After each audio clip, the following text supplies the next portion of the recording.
son momentos de aflicción.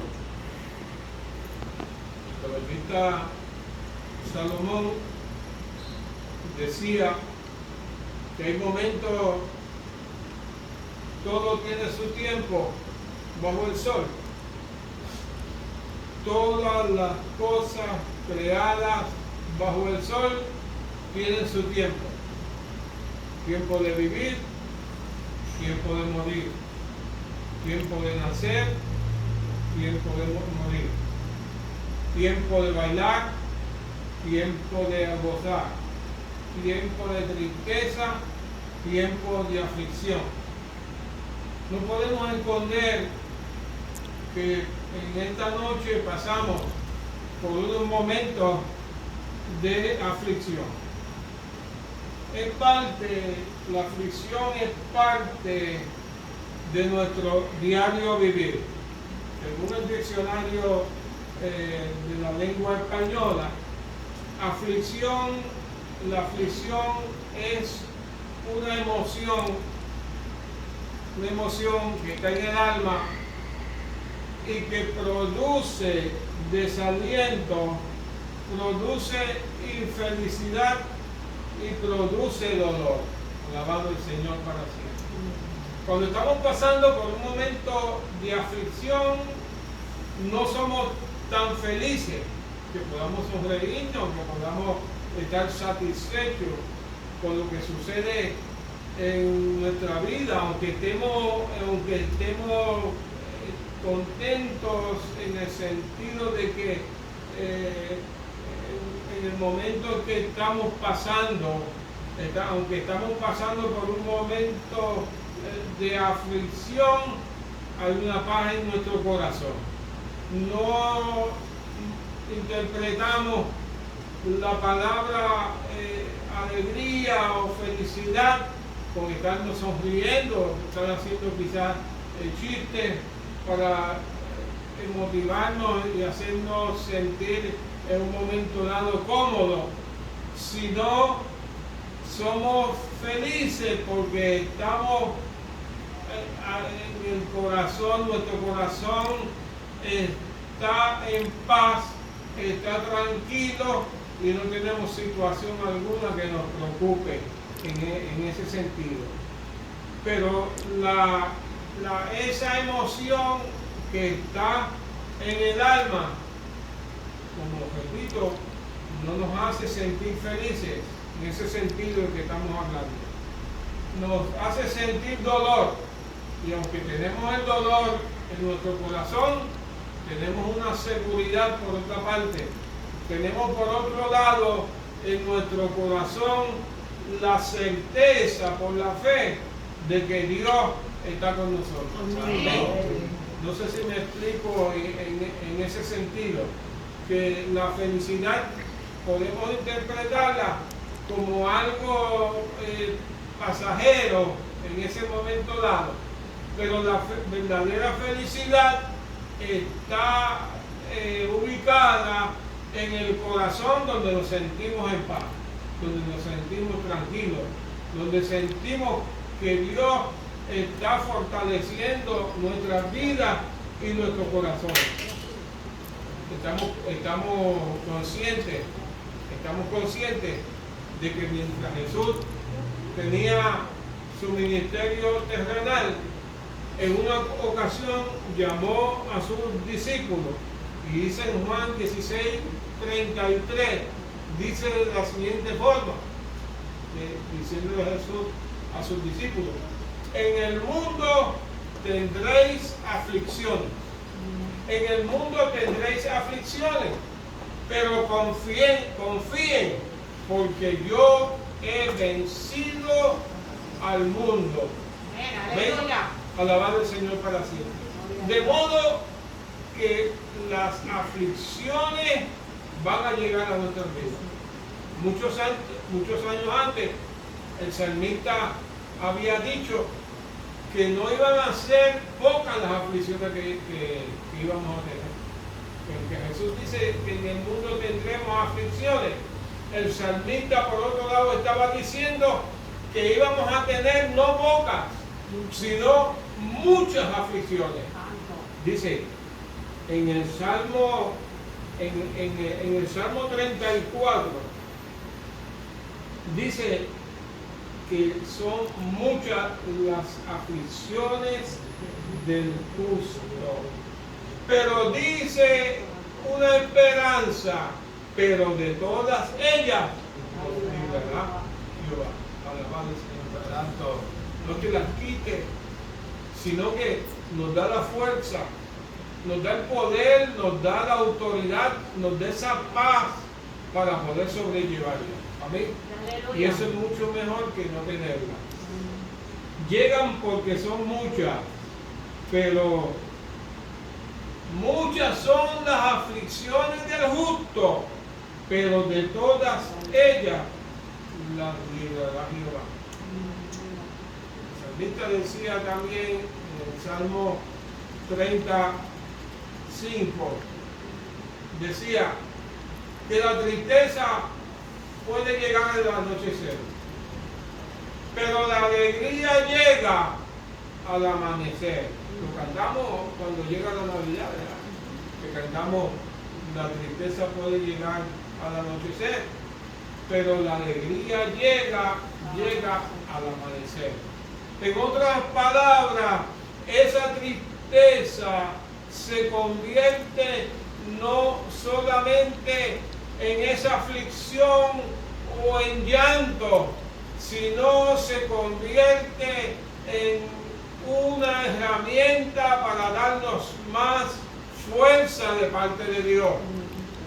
¿Cómo vamos a saber que nuestro Dios consuela si no pasamos por aflicción? ¿Cómo yo voy a saber si Dios es mi sanador si no me enfermo primero? ¿Cómo yo voy a saber que Dios es mi sustentador si no paso primero por la necesidad? Si no paso primero por la aflicción, no sabré nunca que Dios es mi consolador. Aleluya. Y oímos de los labios del salmista que mientras cuidaba sus ovejas, quizás en lo que cuidaba una oveja enferma, por otro lado venía el lobo y le llevaba una de sus indefensas ovejas, y entonces clamaba y decía: Dios mío, qué problema, qué prueba, ¿qué voy a hacer? Voy a mirar a ver si puedo ver a alguien que me ayude. Por eso decía: alzaré mis ojos a los montes, a ver si veo a alguien que venga en pos de ayuda. Pero no veo a nadie. ¿De dónde vendrá ahora mi ayuda? Dice: mi ayuda vendrá entonces de los cielos. Alabado al Señor. Mi socorro viene de Jehová, que hizo los cielos y la tierra. Alabado al Señor. La experiencia de David era una experiencia en la cual había pasado muchas aflicciones. Había pasado por los momentos más difíciles de su vida. Decía que había pasado por sombras, por valles de sombras de muerte. Había estado arriesgada su vida a muchos peligros, a muchas situaciones, pero de todas aquellas aflicciones Dios lo había librado.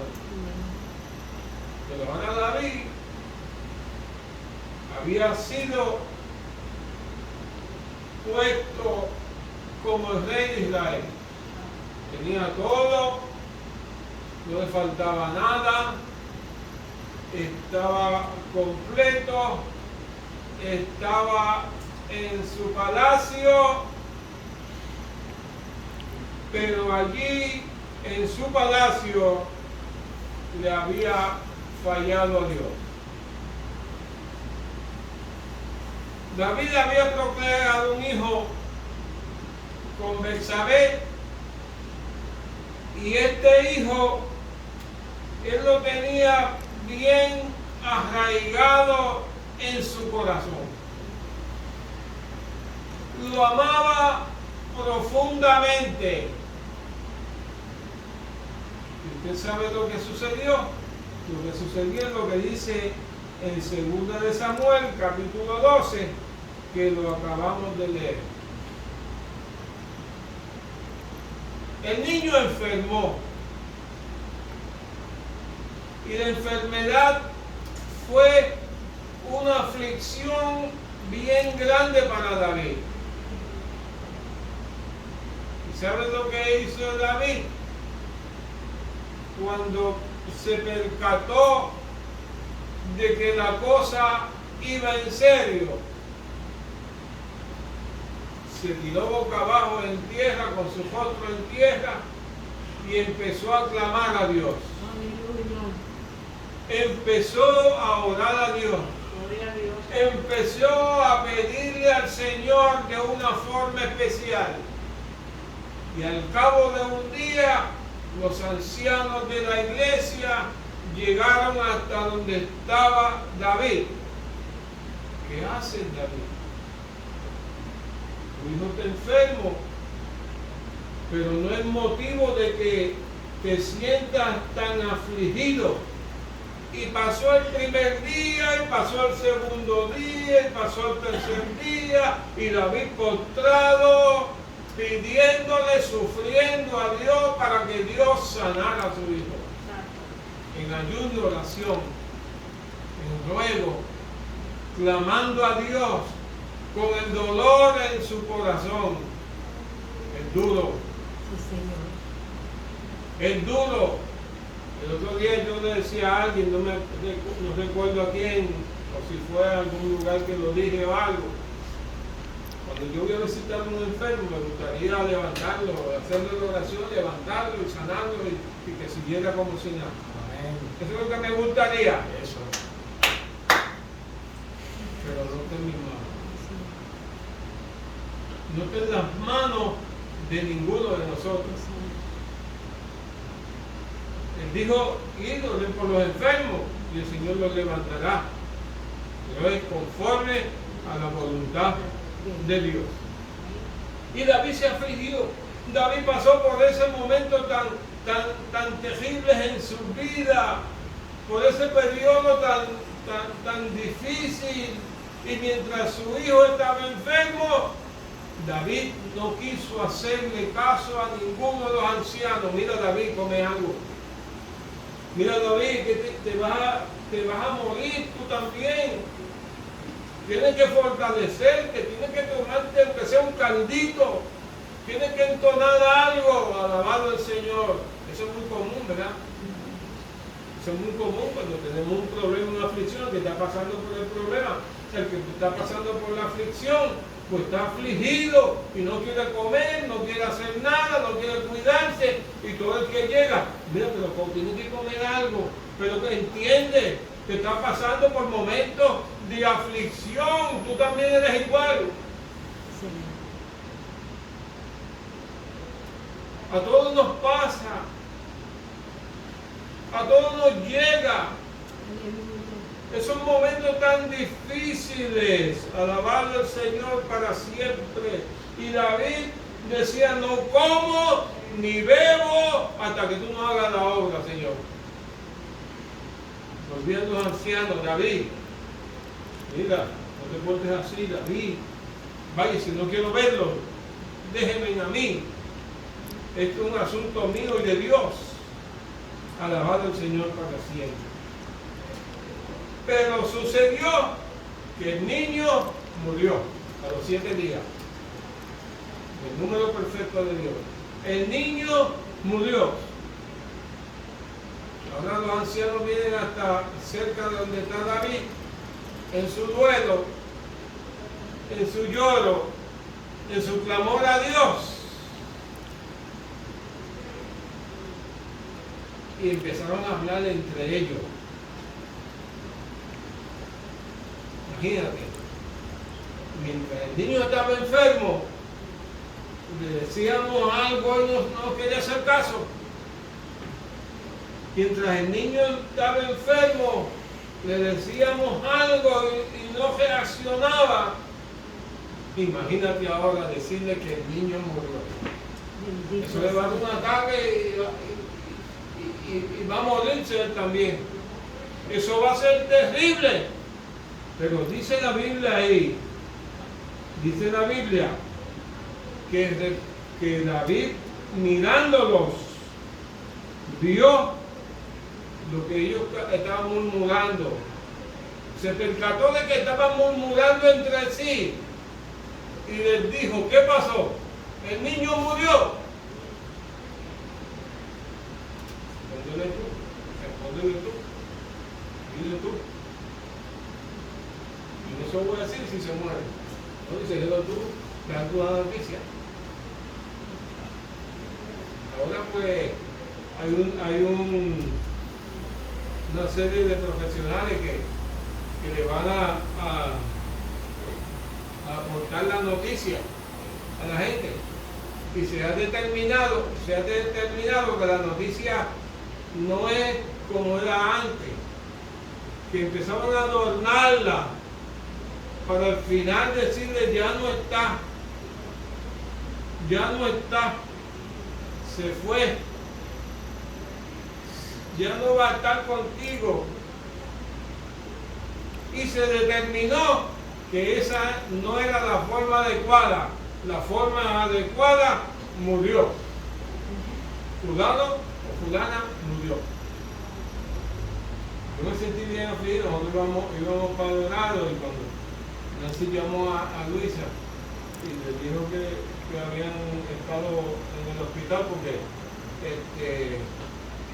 le habían dicho que fuera, pues Daniela no había podido ir al cuarto y entonces no le habían dejado ir al cuarto sino a la salita.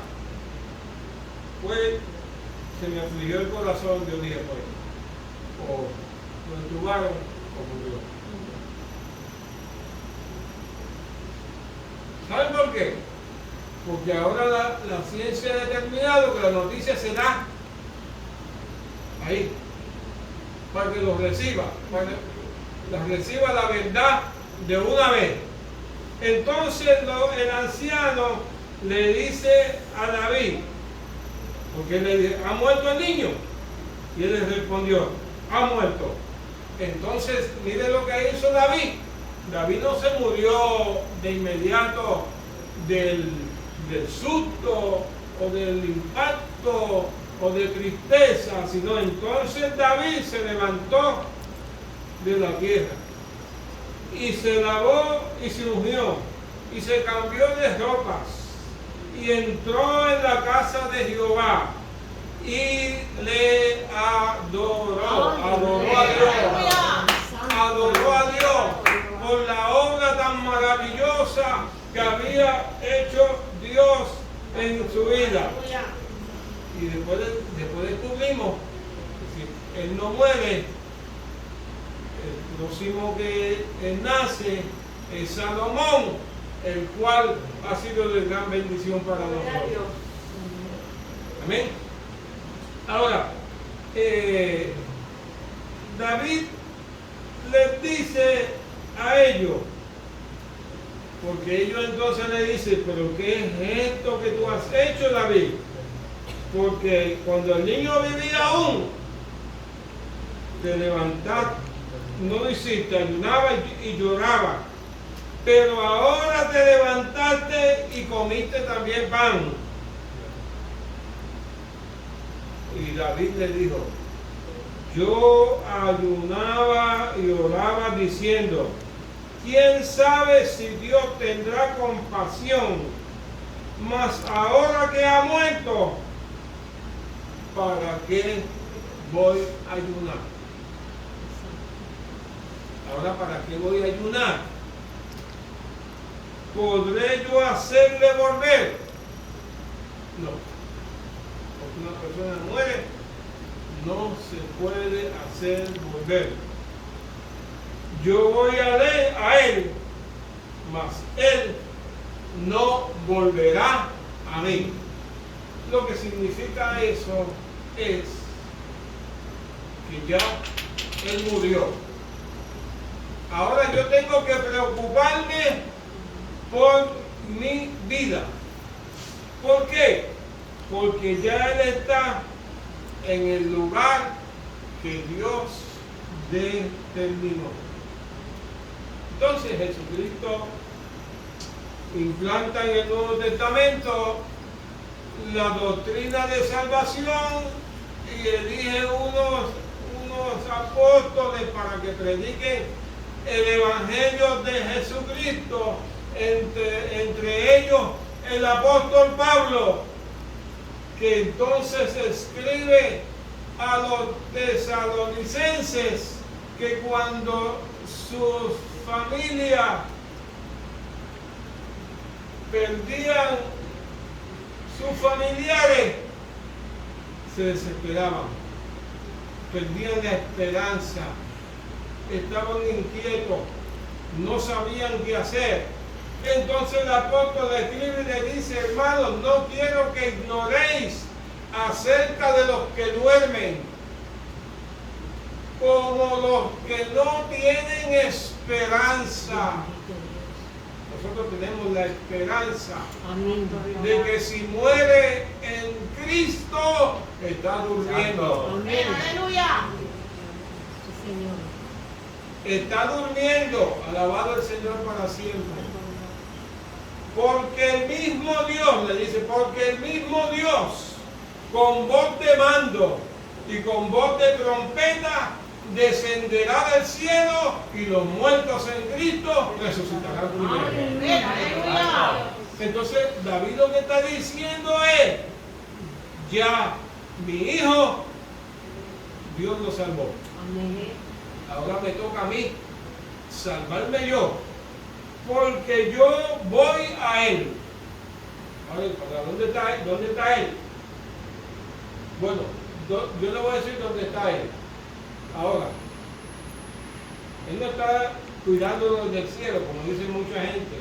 Y lo he oído en los velorios, que han dicho: ya fulanito me está velando desde el cielo, me está cuidando del cielo. Falso.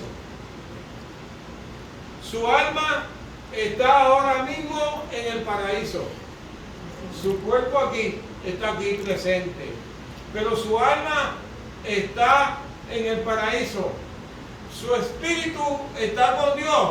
El hombre es lo que se llama una tricotomía: alma, cuerpo y espíritu. El alma es lo que padece, es lo que duele, es lo que era la que sufría cuando él estaba en el hospital y sentía ese dolor. El alma era la que sufría cuando la enfermera llegaba y le ponía la aguja. El que sentía era el alma. Sentía el dolor, la que gritaba: alabado el Señor para siempre. Pero una vez que Paco murió, su espíritu volvió a Dios que lo dio. Él solo. El que se conoce en hebreo y significa lo mismo también en griego, el neuma.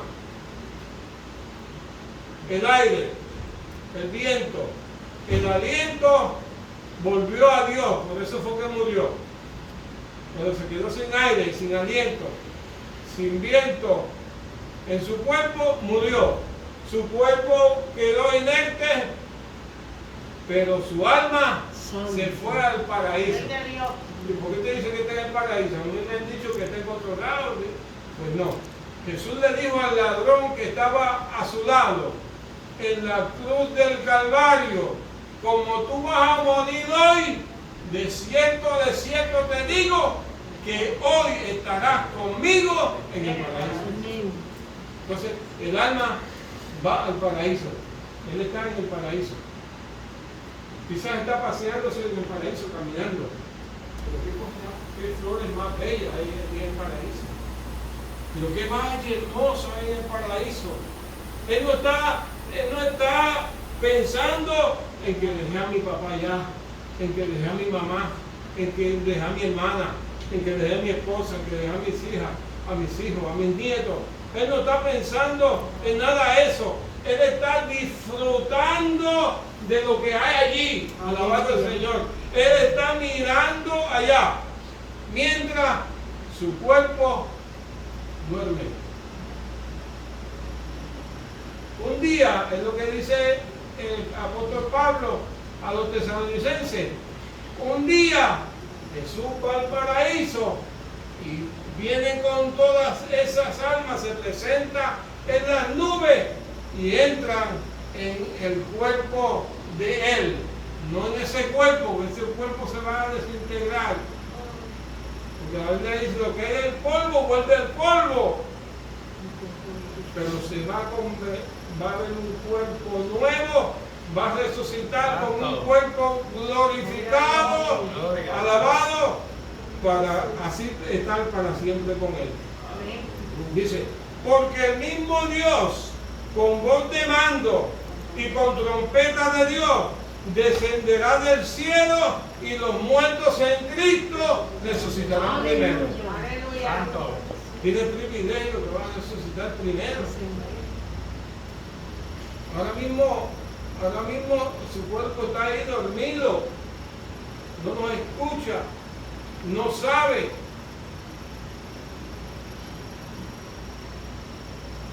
Pasarán, vamos a suponer que Cristo tarde 10 años más, que yo creo que no va a tardar 10 años más. Vamos a suponer que son 10 años más que tarde Dios, que tarde Cristo en regresar. Regresa Cristo dentro de 10 años. Y cuando el alma entre al cuerpo y él despierte, va a pensar que pasaron segundos, no que pasaron 10 años. Vamos a pensar que nos acostamos y nos levantamos.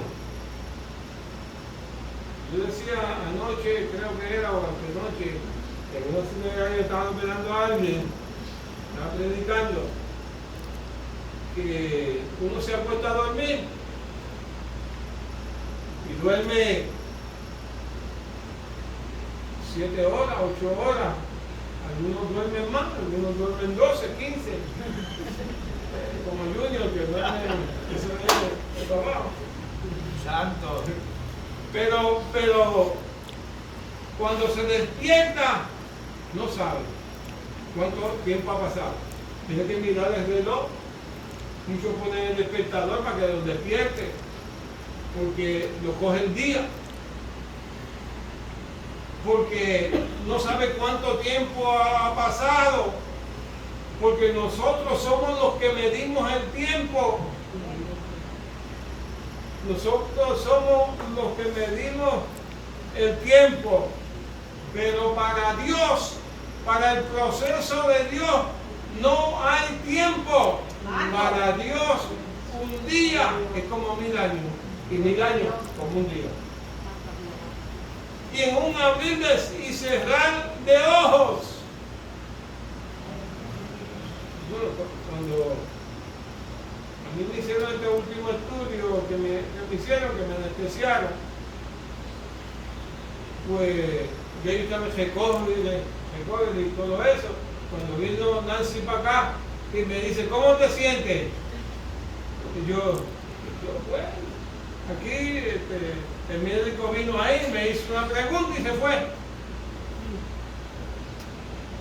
Habían pasado muchas horas que el médico me había hecho la pregunta. No solamente habían pasado muchas horas que me había hecho la pregunta, me habían hecho el estudio, me habían hecho todas las cosas y yo ni siquiera ni cuenta me había dado. Porque me tenían dormido. Eso es precisamente lo que hace Dios con el hombre. Lo duerme ahí. Le dice, entra mi siervo, escóndete un poquitito nada más, en tanto que pasa la aflicción. Entonces, un día Él se va a levantar de entre los muertos. Yo estoy seguro que se va a levantar de entre los muertos para vida eterna. ¿Por qué estoy seguro? Porque un par de días antes fuimos allí, hablamos con Él, yo le expliqué, alabado al Señor, y Él aceptó a Jesucristo como Salvador. Gloria a Dios. Lo aceptó con sus labios, y todavía el día antes de su deceso confesaba con sus labios de que Dios había hecho la Santo. Yo decía, tú eres fuerte, papo, tú puedes. Y me dijo, yo soy fuerte, yo puedo. Puede, porque Cristo lo hizo la obra, alabado el Señor por eso. Por eso, en medio de la aflicción, en medio de la ausencia, en medio de los cambios, en medio de todo lo negativo que podamos pensar, Dios hizo una obra muy linda en él. Amén.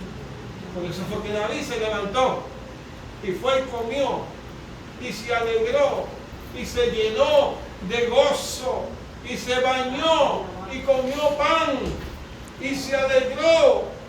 Y cuando le pregunté por qué es esto, por qué esa actitud tuya, antes lloraba, antes rogaba, antes clamaba y ahora dices, haces todo lo contrario, al revés.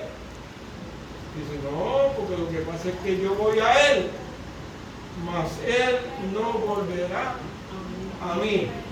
Aleluya. Lo que nos resta a los familiares es vivir una vida seria, consagrada ante su presencia. Reconocer que Cristo es el Salvador de nuestras vidas. Reconocer que nosotros le hemos fallado. Y yo sé que pueden pasar 10 años. Y es difícil pasar 10 años sin su acompañamiento, porque se va a extrañar.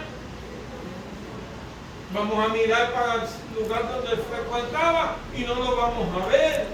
Y eso va a ser motivo de aflicción y quizás las lágrimas corran por las mejillas, porque es duro, es difícil dentro de nuestra humanidad.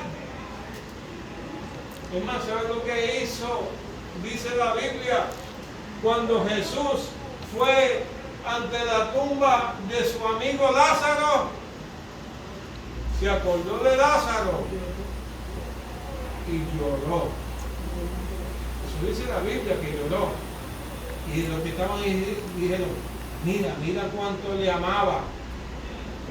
Pero seguidito de eso, Jesús le dio gracias, Padre, porque tú siempre me oyes. Aleluya. Y le dijo, Lázaro, ven fuera. Lázaro vino fuera. A pesar de que sus hermanas habían dicho, ya lleva 4 días de muerto, ya hiede, ya su cuerpo está descompuesto. No importa que el cuerpo esté descompuesto. No importa que el cuerpo haya desaparecido.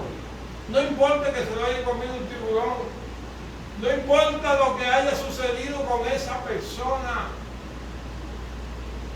Dios, Jesucristo, es capaz, escucha esta frase, es capaz de levantarte de entre los muertos. Aleluya. Porque si Él fue capaz de levantarse de entre los muertos, es capaz de levantarte a ti también. ¿Cuántos hablan? Aleluya. Eso fue lo que dijo el apóstol Pablo. Si yo os anuncio el Evangelio de resurrección, y Jesucristo no se levantó de entre los muertos o no resucitó, vana es nuestra fe. Amén. Aleluya. Vana es nuestra predicación. Y vana es nuestra obtención.